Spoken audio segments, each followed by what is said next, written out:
Christ calls us to live a life outspokenly about him.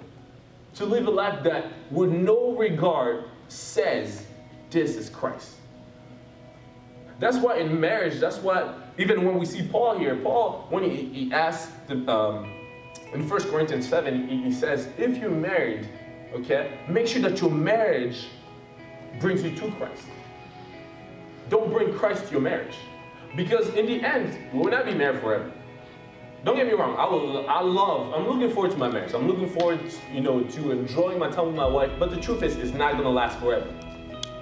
Like, it's gonna last forever as long as we're on earth, because I don't believe in divorce. But also at the same time, when we die, we're not gonna be together in heaven.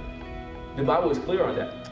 And even though that's a sad concept to think about, but when I think of what the Bible says, that when we think of the joy set before us, that the exceedingly treasures that Christ has stored for you when you go to heaven, I think worrying about where my wife is, where my husband is, it will be the least of your concern in heaven. You'll be in so much joy that it won't be concerned, oh, where's Matt at? You know what I mean? Matt, he won't even care who you are.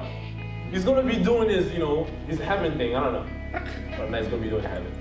But it basically speaks on this idea of Christ wants us to look that our life with him is even bigger than the relationships we have. That's why we spoke on yesterday that you cannot have the love of Christ without Christ. You cannot have the love of God without God. That God has to not only be your first relationship, he has to be your main relationship. Because all your other relationships should be a byproduct of your relationship with Christ. How you love God determines how you love your wife.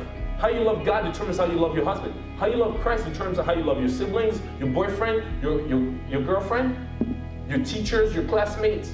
Because the love of Christ, unless your love is weighted on the character of Christ, it's going to be hard for you to be genuine. It's going to be hard for you to truly be the best that you can be.